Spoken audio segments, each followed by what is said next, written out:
nipa bi no modem raso omonsam eye niema ensem fata no ofiso man no ne yasoso sa niema no so a am ya babedu baby aye drink ye chi wonum amemra no omadi a kasa niema we nyina eto atwa ewo mayimo abzanfo we ni afoforo pi ene akekese ne se kase ya baby a wo bia na nwumre ye ba ne de ababesomwo asra PS ye nkoma 21st clinic ye se osi atike ntiri na etwetwe wo tutuo no fo ne chire honomo na ya doctor fo no into ase informal 3A herbal center ade 3 cool capsules abedwa so a osisi na ya wo ya ne koko no a afifiri wani ase ne woto no onya 3A cool capsules na no mo a Free Drugs Authority mpeni je dia tum ebetutu ni nyina ase e dia ma mizu ene 5G drink no ye guso a ya ye no mo mizu ne 5G no weekend ya ye kwa ye ne ye kwa wedding ye kwa outdooring ene parties ahodo no aye num bie no yagitum se eye drink ya eye kama papa ya obi a etimi num bie pani nkokra merwa obi anum bie eboa ne pa express group adama ye dia wo hare kwa so ede utukwan akwa manfo nkru so ma akwa ye adwuma opese utukwan ko Canada opese ko Australia opese ko US opese ko UK New Zealand Germany Belgium o ma bia opese ko so bia no express group se fa onkrata sem nyina ebeda wunum na nye visa mau na ososo kwa amanfo nkruso na jafie jai ebra bedum no Sompa chade emfie miensanie na Sompa FM na Sompa television ye ba yetifo ne yahwefo na so ebedwa ato amuo safe ne kwawie yese ya eya ne ye dwene nyanka ne ye wisia ne ye kunafo no omadi diem omonta de sem baby omo beda de omo be chese de omo bednom ya ne yadwene ho enu ntina Sompa ya fatu ye ho so na bemfie miensanie munyi monimfa hinta yenda ye ba mo na so bia mo giyen so afi so no yesrew se de obenye bia emo anwa esichire nkwadanta de ntuma de obenye bia fa beke ho na yemfa nkoma nyanka ne yawusien ene yakunafui na afene kwa wieye omsoso wo ntimi ensre se odi opesa odi no ye ni sika mobile money number no 0598 559802 0598 559802 edi ebeba Etarawan Media na se Blessed Foster busia wonom ene ebomi chidom abomadonti ama me vemo a bia wo bia nwumre yetimi abane aba besom wo medi no ensesan na ya abo amale bia boga yenye brena finsam no yenkomo ankasa emfa emamo ye de mo hyase e de afri abato komesa no mperimfo atena ye abusiafo eyamanimu sam se enene na wotwe pepepe na Ghana fo ye koto santire wandogudugu la adwem mpra akoso e Miguel kokoto aba ni ye kwakoyi ye mampanin ene ye mra sebejafo a ombetra mra sebejafie ma ye nunu amombe yeja o ma hyehye mra papa ma o ma yafa adadegdo ne jane troses papa bi de frana ye de akoye nimu na abato no kwawie ye no ye won pesua bia kese manso apiepie honom MPP kire so ma dinkunim ndisi so kese o mo na ema no o mo enya dodo wo se o mo edinkunim wo sam pesua no so empesua ye ka ho asemi ebi ene dome kwabenya abato pesua so o kai Central abato pesua so Ablekuma North abato pesua so Tema Central abato pesua so ene esuhum akwatia fantia kwa North munyina na ekeka ho oba santimantemu a afano South West abato pesua so eka ho sasoso ena eye afano North tepa esoso eka ho bi Obuasi East eka ho okotachimane eye bono East mantenu mu a tachiman South abato pesua so ososo manso bi apiepie honomo na eno na electoral commission mpenimfo ekire se sabre ene mo ekasei sa emma binu a asa manfo bi kokenkan ye titru ene mpesua bi te se dome kwabenya okai Central Ablekuma North Tema Central no mo sa no sa mpesua na yi die ne de omo agitumu a enyeyi ombehwe amaso so omo kan ne foforo a omo ebe kan ne foforo se beye na entiase ebeye adwuma de aka bia etese eye afano South West afano North Obuasi East Tachiman South no munyina so no wono eye ntochia ebresem omo ediginasi a electoral commission mpanimfo asi eba beto Ghana ma adehye nim ora Samuel Teta oye panimpa be de ekira abato comments no mudwumedi ahodo ohweso ena ode sansami eto amansai anim. And the agents of the political parties were there to observe the coalition and declaration. We urge all stakeholders, especially the political parties, to cooperate with the Commission to complete the process in the following areas. Zawam Ebeji, Ahafo Ano South West, Ahafo Ano North, Obuasi East, Techiman South, Domin Kwabenya, Okaikwe Central, Ablekuma North, and Tema Central. And these are the details of the destruction of the collation centers in these constituencies. In Zawam, the collation center was besieged by hundreds of party supporters who violently impeded the collation process and brought it to a halt. 2 ballot boxes and 1 BVD were destroyed at the collation center. Ballot boxes which contain ballot papers. In Ahafo North Southwest, party supporters invaded the collation center and disrupted the collation exercise. Ballot boxes with ballot papers kept at the district storeroom were burnt, and officers were also severely beaten. In Ahafo North, party supporters also attacked the Commission's vehicle carrying ballot boxes with ballot papers and the declaration of results forms to the collation center. The ballot boxes and the declaration of results forms were burnt by the party supporters. The presiding officers on board the vehicle were also beaten. The supporters invaded the collation center and started beating the election officials. The DO, the returning and deputy returning officers fled the collation center and went to hide at the police station. All materials in the district office were brought outside and burnt. In Obuasi East, the collation center was attacked by party supporters. The returning officer was forced to declare the results when he was threatened with an axe. 1 BVD charger was stolen. Observe nti weye ayeyera Samuel Tete Oko Electoral Commission atena oye penimpa be de yetira ohye omo edwumedi ahodo enyina so wono ene deputy chairman a ohye operations nyina so de Electoral Commission na ochechire nsemu de achira mansan ene nsemtwefo no nti mpesua bed na yedie wono mo akansi ni people senyade a ensunsanso no womo ebesomo mbehwe na omakeka ne emesie ni akenka mane nyina afoforo sebeye na entiase ebeye adwuma busiafo ye to akase no so eguso ademu abato komisana mpenimfo atena ye na penimpa be de ekire baako a wono soso ewo abato komisana atena ye hono Dr. Bosman Asare odi wani ekire Electoral Commissioner ono ene deputy chairman a ohwe corporate services so edema Electoral Commission no okire se manso we ya asore no a ama Electoral Commission mpenimfo asigina ye se mpesua ne bi wono mo a omo ebemo asesa mane nyina ede abankran no ma hwa kan ne foforo no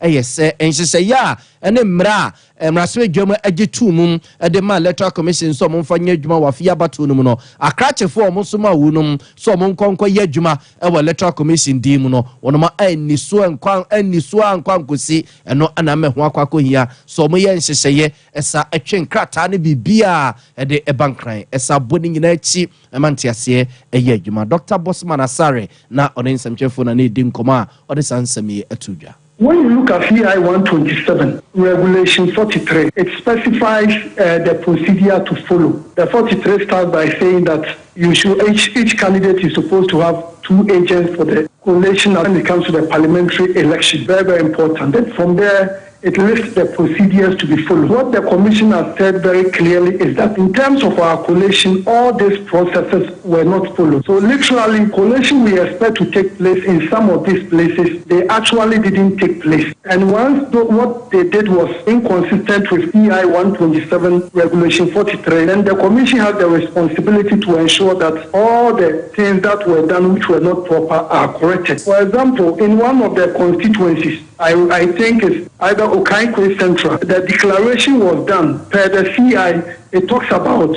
you put together all the polling station results for each of the polling stations and you do the collation. In that particular constituency, for example, if my memory serves is right, they have almost 141 polling stations. The declaration was done based on either 110 or 111. So literally about 30 polling stations results were not part of the declaration. Apart from that, we also have reports of issue. I know you've seen the report by our Tema district officer, where the declaration was done even at the Tema Regional Police Command, and it was not even done by a person accredited by the commission to do that. Apart from that, there are other places where it was done at 9 points. So the steps indicated in the law were not followed. And the commission strongly believes that once those things were not followed, then it wasn't the collation we had expected our officers to do. In terms of selection of the collation centers too, things were done in consultation with the Ghana Police Administration. In Techiman, our officers, the returning of our district officers, they did their work. And when they finished, we received a report from them. And the report that came to us and upon our further investigation indicated that they followed the procedure specified in law. And what we are witnessing now, the reports from our officers clearly different from what occurred in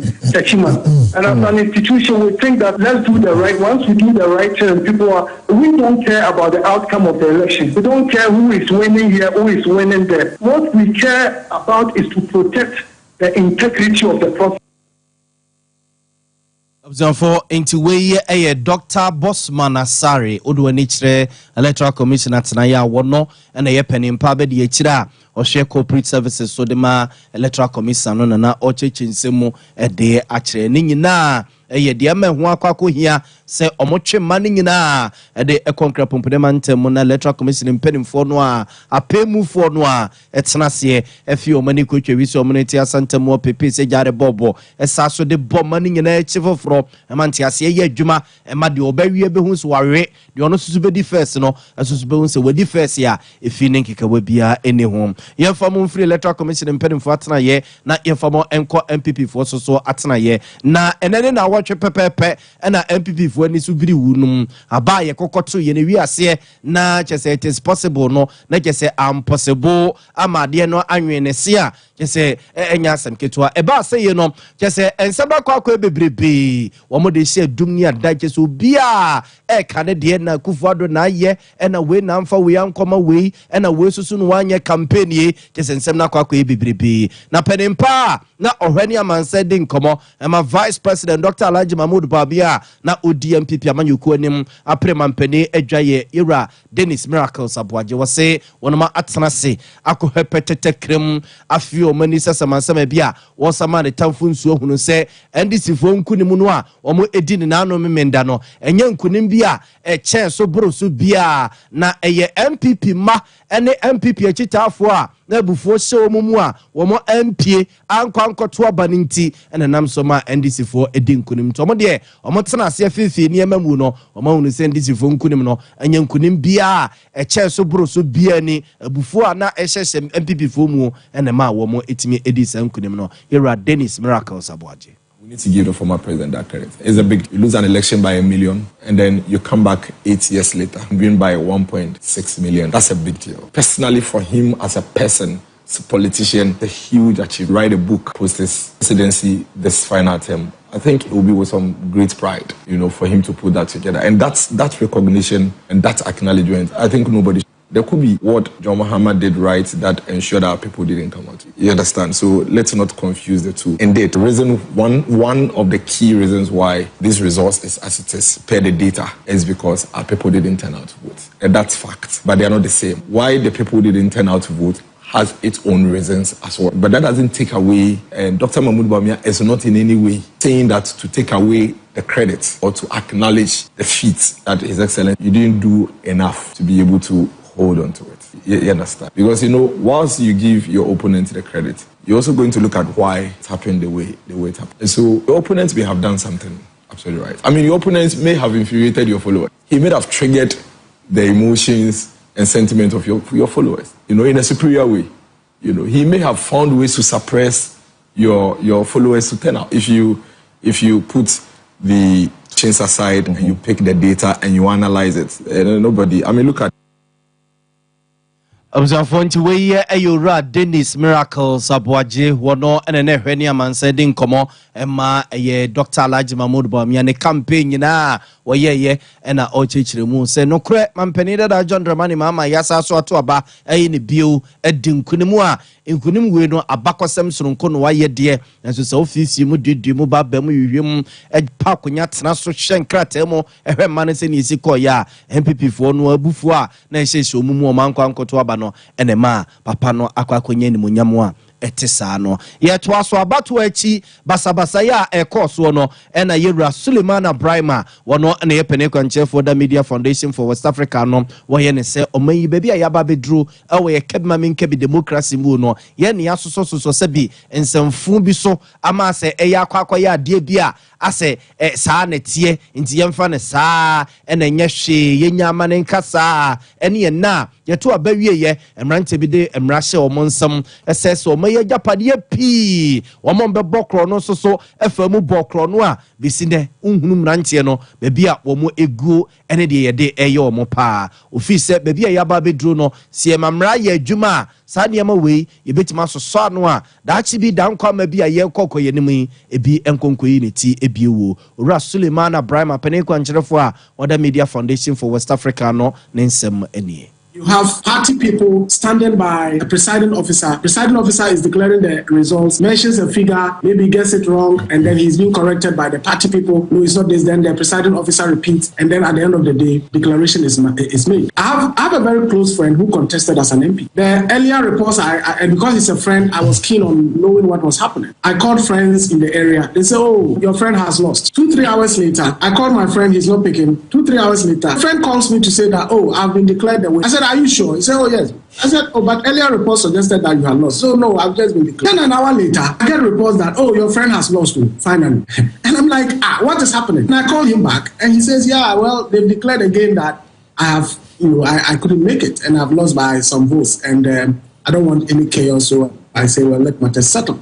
So I think that at the EC levels, the processes have to be followed. I think a lot of rules are bent. A lot of processes are overridden, and as a result, the confusion can be unbearable. I just want to also comment about this whole thing about election security and all of it. Look, we all have relatives who will be in the security forces. Prior to the elections, I think December 1 or so, we all read a statement from the Ghana Armed Forces saying that unless they are invited by the police, no military officer was going to be anywhere close to a polling station. But we saw what happened in Obuasi East, where there was a scuffle between civilians and military officers. The question is, who got these people there? Were they invited by the police or somebody else got them there? Again, it takes me back to the whole thing about prosecutions and investigations and prosecutions. I think these matters have to be taken seriously because we cannot just deal with issues around this election, forgetting that 2028 will be another election year, and it's just four years down the line. I think we have to implement processes that at least, even if we are unable to kill some of the ills of this particular elections, going forward, we will say that we have remedies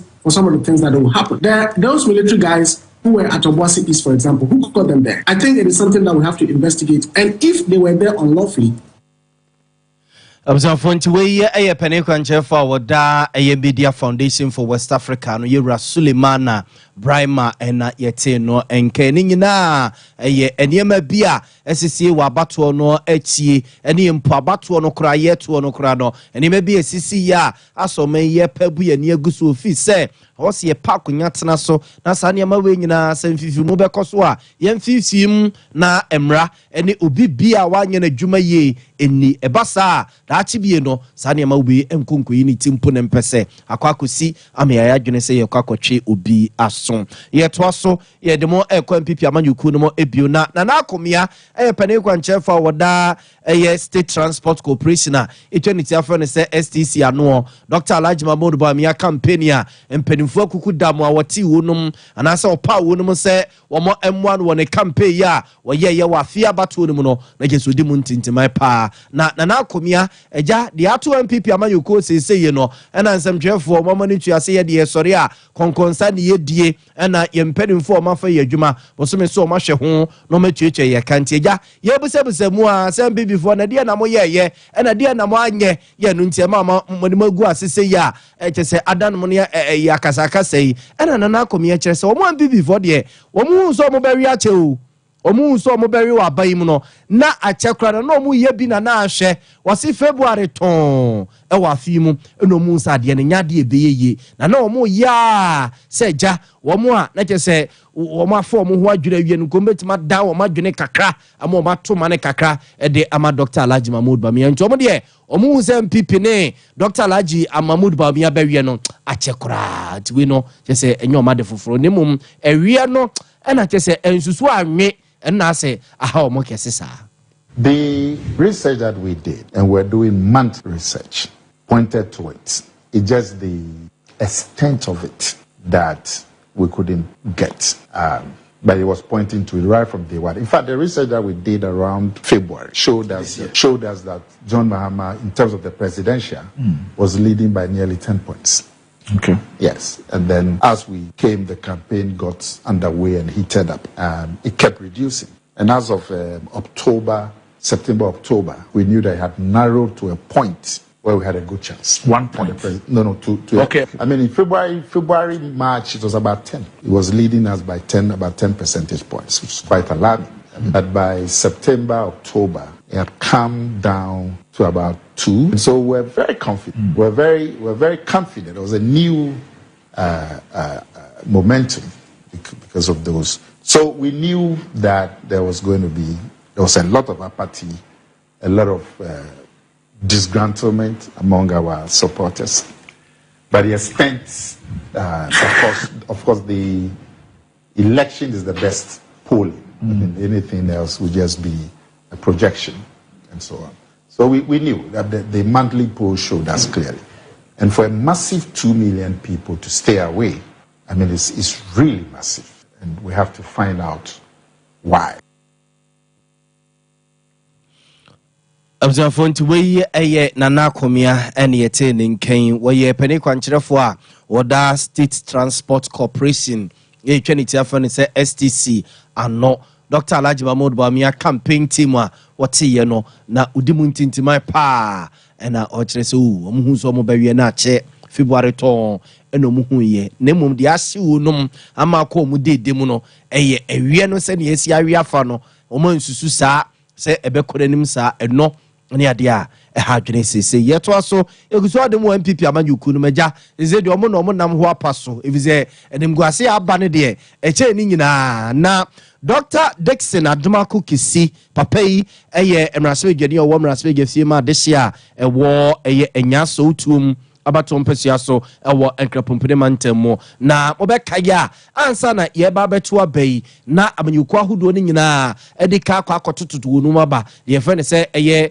primaries no na wonum akwa ye bia ema papai wono ene ye MP ma de hye wo enya so tuom wo MPP amanyuku ni di mu de na so MPP amanyuku no primaries ya wono ma ekokoye ye no papa ne wewe turo bia na je samanfo dwene ho a na wo mo enti ase na Dr. Dixon Adumaku Kisi ene ne amanfo di nkomo no wo che se se bebi aga na amanyosem aba bedru ni MPP amanyosem no bebi aba bedru sese no se why wadwene se MPP wo ma ba na delegates ne kokotototo no so why wadwene se obekọ akọ pribi dachi a ene 1 pesikanto wo kra no enye Ghana sika fufuri 1 million Ghana cedis connected to them no 10 billion agi se opebe 10 billion good dem se eno de o kocha mamanfo ma edi ni free wo ma no wo ma mpam wo ma nya hwe o kono akwa akoche edi ama wunu madi na no kra so no a o kwa akoche ne sa no na no nkyere se obedi nkunim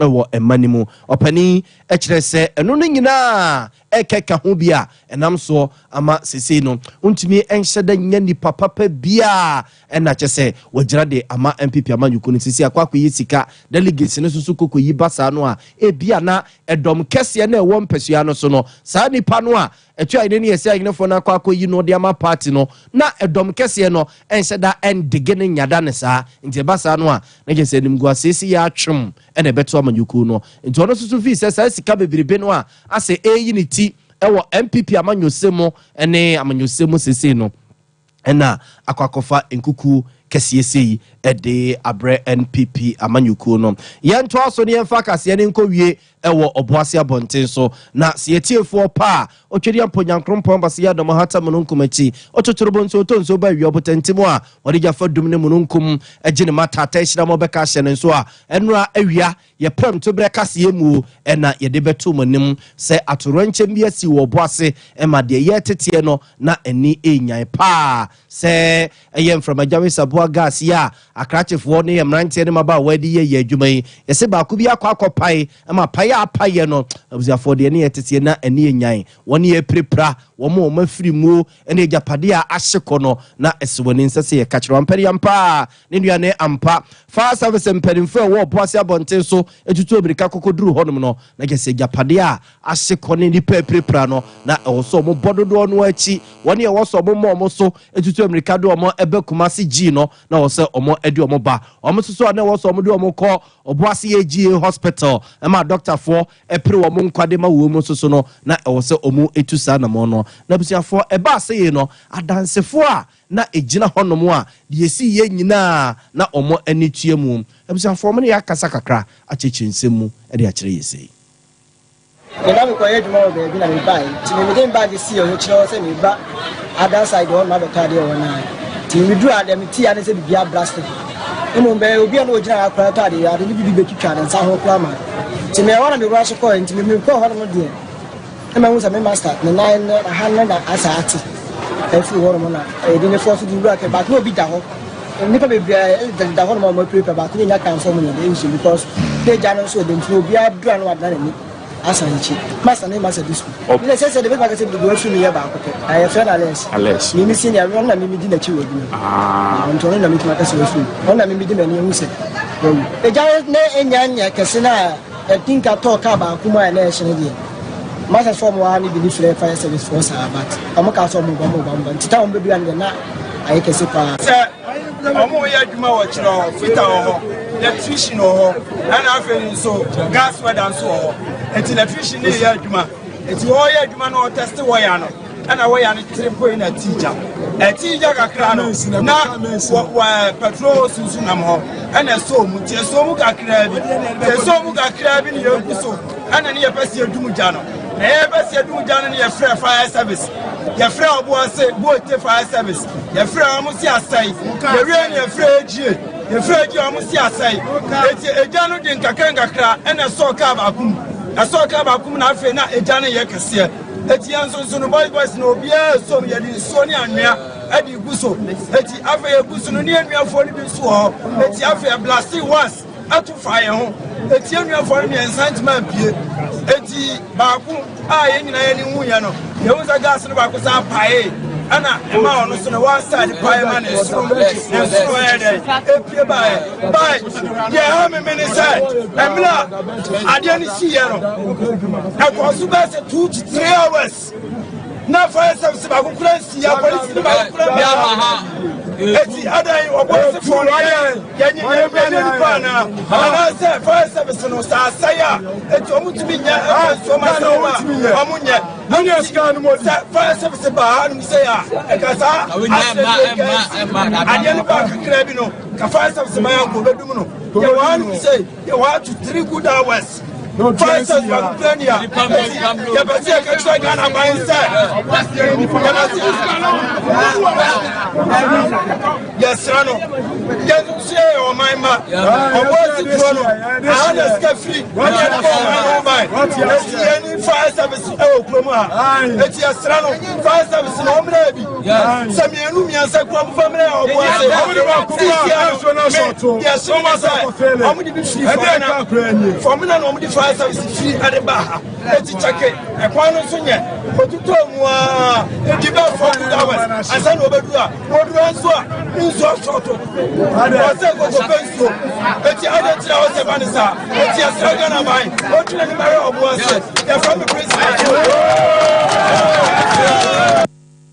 Abzanfo nti we Obuasi enra de esi hodomo na omo ano mani tue bi omo ni semu na omo echechire omo reho semu de akire no kwaye fa so ma saade ni si ye gina na omo chechire mu de akire na abzanfo ye gina we so anwumre yemfa mu nsia na yumedi aka yemfa ento amoso na Mr. Brown ensum fanyom ento ayeso a na afi jumedi aka emisomento aso enwumre yi esamofo peneni yewra sante ebo Benedict Buzi name ranked ne mabawa e wo Sompa FM newsroom ne time echi enwumre ma bia wo bia no etimi ba ye ba besom wo enwumre so no Mr. Brown David Chan e ko ba jesi sempremu na tebiri mede me be TV ne so na menua bi wo eye Santase Eprehiman ye friend Abbas ene ne yire ene chese wa na abusuafo ni nyina